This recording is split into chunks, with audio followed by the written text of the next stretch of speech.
So yeah, a little bit of background on the Disability Confidence Scheme.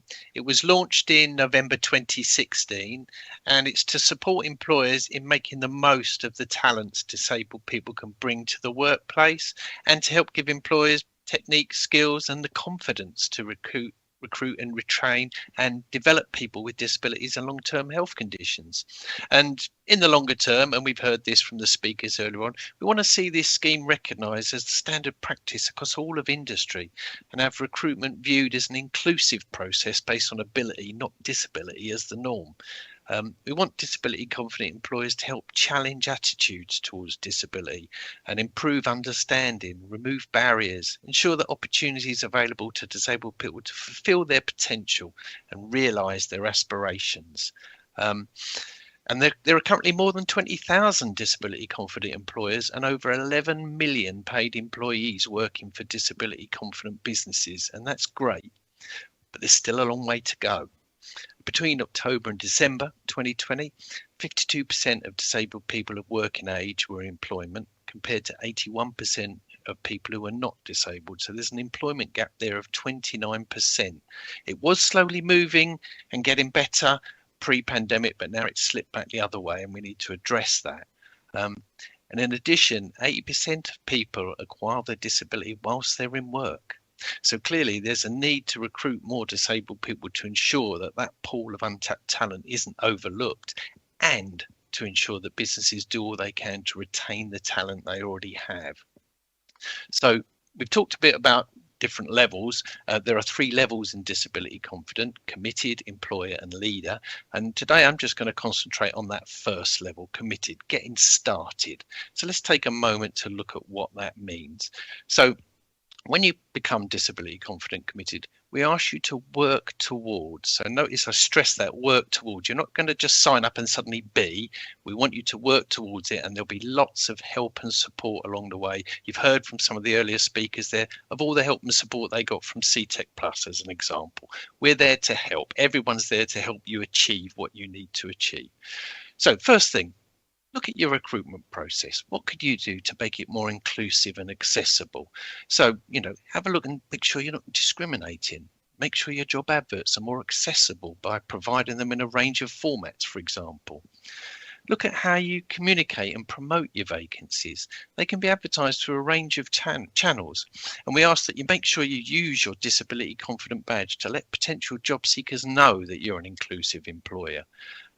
You can get help and advice and support from us, work and health providers such as CTEC Plus, and local user-led organisations, as well as national charities as well. So review your current recruitment process, see what you can do to change and make things better. You could offer an interview to disabled people. So encourage applications by offering an interview to somebody who declares they have a disability. It doesn't mean to say that you've got offer an interview to everybody with a disability. They still have to meet the minimum criteria for your job, which is commonly referred to as the desirable skills. They are defined by yourselves. What we're trying to encourage here is positive action. Employers can get my tongue tied there. Employers can take steps to help or encourage certain groups of people with diverse needs who are disadvantaged in some way to access work and training, and it's perfectly lawful under the Equality Act to do so. But also, there could be some times where, if you've got a high level of applicants, offer an interview to every disabled person who meets the criteria is just not practical. And in those situations, it's okay to limit the number of interviews to those disabled people who best meet the criteria, in the same way you would do for a non-disabled applicant. We've already touched upon reasonable adjustments earlier. Whether or not an adjustment has to be made depends on how reasonable it is, really, and it will hinge on the individual circumstances and employer resources. They can include things like changes to working patterns, adaptations to premises or equipment, and provision of support packages. They're there to ensure that disabled workers are not disadvantaged when applying for or doing their jobs. And many are straightforward and easy to carry out and often cost nothing or little. But there's, as has been mentioned earlier, funding may also be available for the Access to Work scheme, and details of that are on the gov.uk website. And I mentioned earlier about supporting existing employees who acquire a disability or long-term health condition. Keeping those valuable skills and experience within your business and saving on the cost of recruiting and training a replacement, is important. And again, access to help work may be able to help. And there are other organisations that could help as well, such as Mind, for example, or the Chartered Institute for Personnel and Development for mental health support, and other organisations that were mentioned earlier, WorkFit, for example. There's a lot out there. All you've got to do is ask. And the final ask that we say to employers who are wishing to become disability confident committed is to offer disabled people at least one of the following options over the first year. So possibly work experience or a work trial. Paid employment, like that one. Apprenticeships, much the same thing. Or maybe a job shadowing opportunity. Or a traineeship, especially if you've got young people who want to get an apprenticeship or a job, but they don't quite have the right skills or experience. You could look at a paid internship or a supported internship. And in terms of supported internships, they're aimed at disabled people still in education who are seeking some work experience. You might want to look at a student placement, or finally, one of the sector-based work academy placements that are designed to help you fill vacancies more effectively. They include sector-based training, a bit of work experience, and a guaranteed job interview. There's lots of options available, and you do not have to offer all of them. And signing up couldn't be easier. It's already been said. You just go to the gov.uk website, search Disability Confident, ask at your local job centre, speak to your host today, CTEC Plus. They would love to sign you up. And as has been said earlier, we only ask for some basic contact details and some indication of the size of your company. Once you've been signed up, we'll send you your Disability Confident badge and ask you to display that proudly on your websites and throughout social media to let people know that you're part of the scheme and support disabled people. And you'll also get exclusive access to a social media group where you can find out about free training available, share your experiences and good practice with other disability confident employers, and just gain access to all of the knowledge and information you need to make Disability Confident a success for you and your employees. And there are other benefits to displaying the Disability Confident badge as well. Disabled people like to show to support companies who will support them. And the Purple Pound, which is a phrase coined by somebody in the Department of Work and Pensions some time ago, to represent the spending power of disabled people. That number was estimated to be 274 billion in 2020 to UK businesses. And many organisations are missing the business of disabled customers due to accessibility or not being disability confident in their customer services approach. Please don't be daunted by all of that. This is the start of a journey, and there's lots of people who are going to help and support you along the way. So take the plunge, sign yourself up, and let's get started. I hope you've enjoyed our little presentation. I hope you found the information useful. As I said before, lots more available on the gov.uk website or by speaking to your host, CTEC Plus, and I really look forward to welcoming more disability confident employers into the community.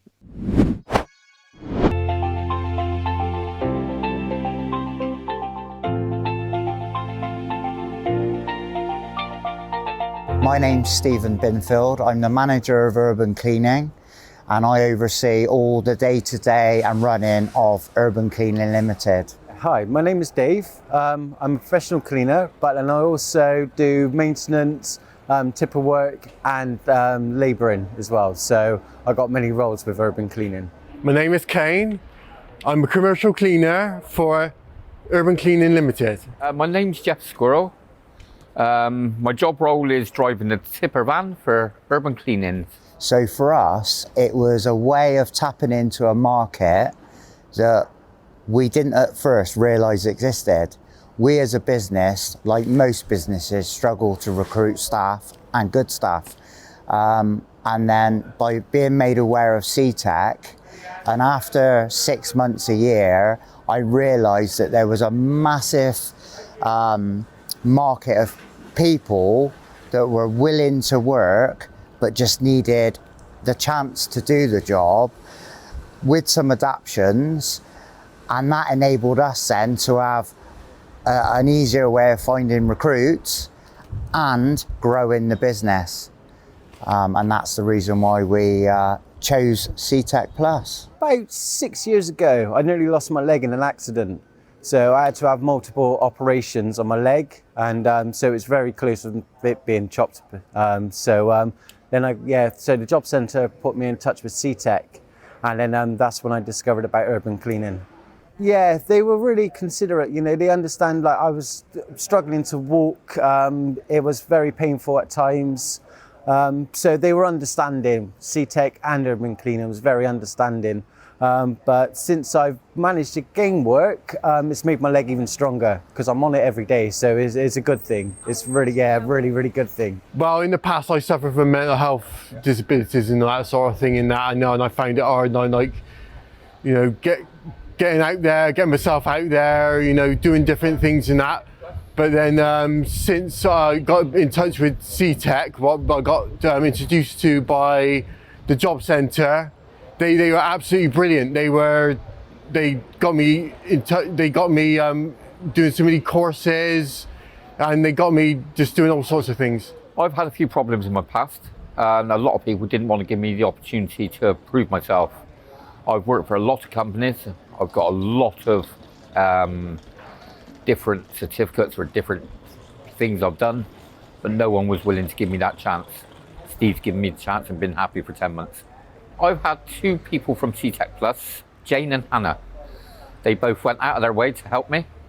They found this job, set up the interview, set everything up. I had the interview, and I haven't looked back since. This was the one job I was offered. I took it, and everything's gone smoothly. Just be very understanding, you know, because everyone's got complications one way or another if they have got disabilities. Just understanding, and that person, you give them a chance, they will step up to the role. Yeah, just be friendly and open, really. You know, so you got to understand that everyone is different, and you just got. Some people find it harder to adjust. There's a lot of people out there who aren't given a chance to work, and a lot of people would like to work, whether they come from bad backgrounds or bad education. A lot of people are more than willing to actually learn and do everything they can. And they're not given the opportunity when they haven't got anything to help them forward. A lot of people can't even find people like CTEC Plus. So the job centre done me the honour of helping. Without that, I'd probably still be looking for work now.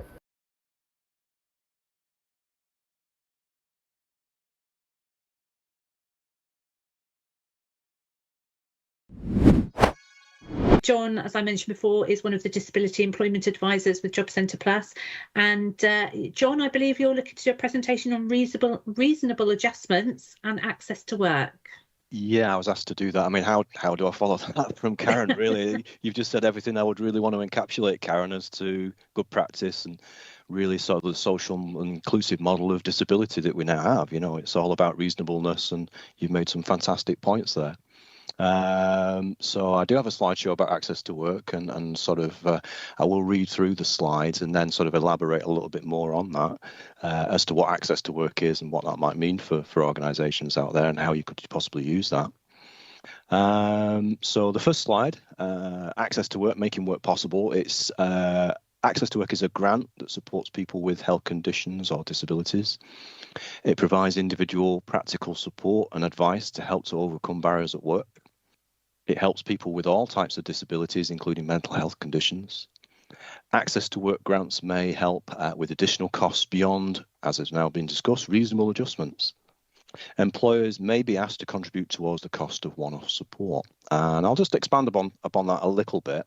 And as I say, it's a reimbursement grant that supports people with a health condition or disability to get into work and also retain work. So this is kind of coming from a slightly different angle than obviously we're talking towards employers here, but this is for individuals out there who would be coming to you as people looking for work, as people maybe already in your organisation and having difficulty retaining that work. And there is a fund of money, there is a grant fund of money out there called Access to Work to definitely advertise and make sure your employees and everybody you know about it. If somebody's, I'll just read a little bit of the additional information here. If someone is disabled or have a physical or mental health condition, these barriers can make it harder for people to access work and retain work. And one of the first steps for someone is to talk to their employer about changes that they must make in the workplace to support with their health condition, which is known as reasonable adjustments. So the employer must make certain changes as part of the legislation, equality laws, and known as reasonable adjustments to make sure that a person is not substantially disadvantaged when doing their job. And reasonable adjustments could include changes such as reviewing their working hours, adjustment to their roles, making physical changes to the workplace, like installing a ramp for a wheelchair user or an audio-visual fire alarm for somebody who's deaf. It could be letting a disabled person work somewhere else, such as on the ground floor for wheelchair access. Reasonable adjustments can be a very small thing, but it would make a big difference to that person when it came to certainly retention, or even bringing on the talent that's out there that might need a little bit of adjustment to give them access to your employment. So access to work comes in with additional costs. So it could be providing individual practical support and advice to help overcome the barriers for both the customer and the employer.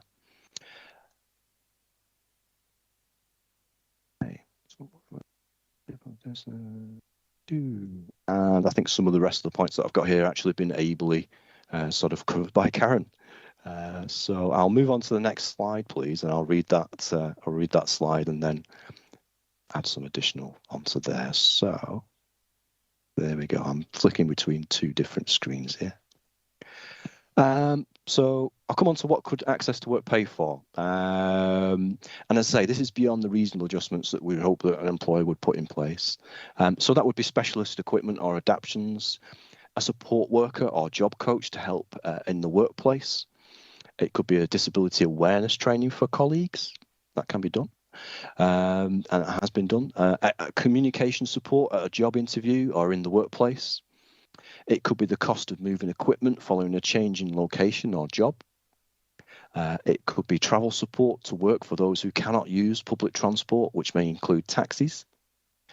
And an access to work mental health support service for people who are absent from work or experiencing difficulties with their well-being due to mental health.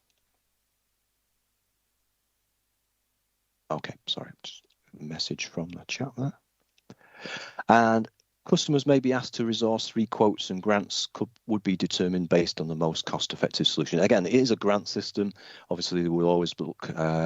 It's coming out of the public purse. It will always be done on a case-by-case basis by Access to Work.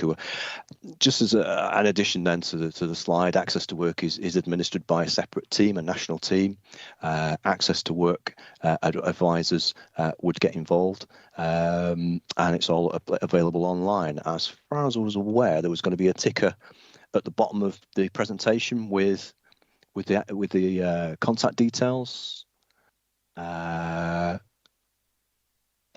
Right. Okay. So next slide, if you would.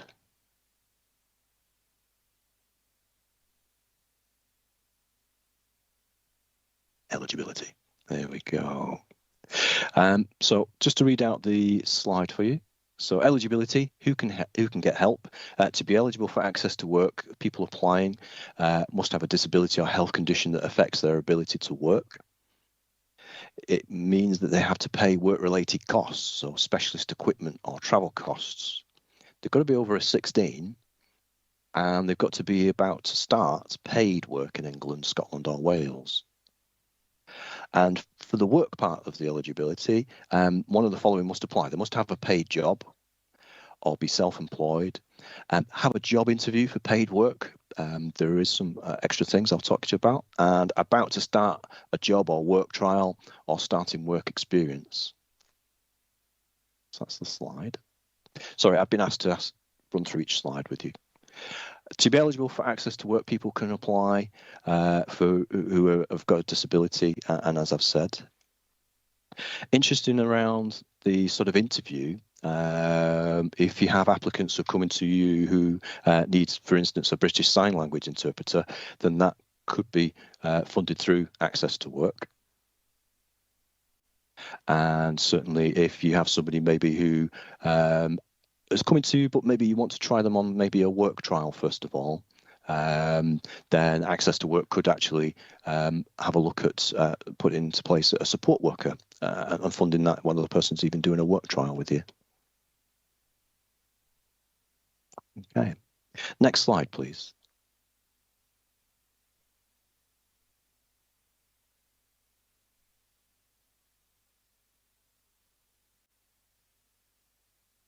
Okay, so obviously there is an application process to this, and you can do that through the gov.uk website.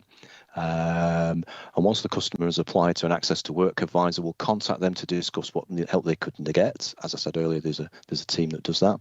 An advisor may also contact their employers to discuss how Access to Work can help support them. They will not contact their employer until they've agreed this with them first. So again, the employee can get in touch with Access to Work and have a chat with them, but nothing goes into place until everybody's agreed.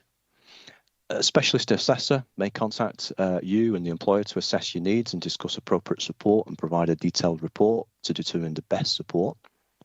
And you may get an offer of support, which could include a grant. If it does, you'll be told how much you'll get and for how long. And grants are awarded depending on the needs of the individual for a maximum of 3 years and are reviewed annually. There may be an element of cost share depending on the size of the company.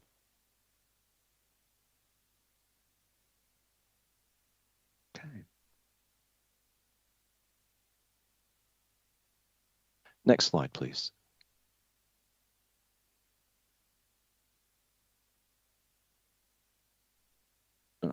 This is a recent development. I thought it was interesting to sort of have this slide in there. And this is what's been called a blended support offer. Many employers are asking employees to adapt their working arrangements and environments to support disabled people to access these new working arrangements and enable them to retain, return to and move into employment. Access to Work is introducing a new flexible package of support. And the new flexible blended support offer brings together a package of home working support, which can be blended with workplace support and new COVID-19 support to support disabled people. So I know COVID-19 is still ongoing. This is still here.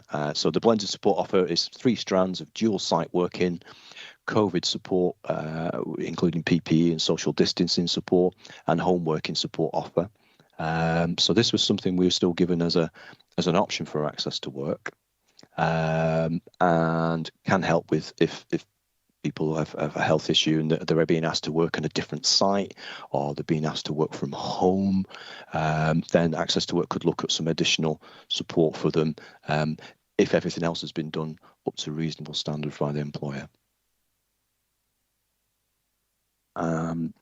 Examples could be assistive technology, office furniture, that kind of thing, to make sure they're able to keep their job. Okay. That's it. This was only ever a flavour of Access to Work. More details are on the gov.uk website. The sort of contact details, I'm not seeing the ticker on air. I think, is that coming up at the bottom there? And certainly have a look at Access to Work on the gov.uk website. Everything is there if you need be. If you have additional questions, then get in touch with your job centre or even through StreetTech Plus, and we'll be happy to answer any questions you may have.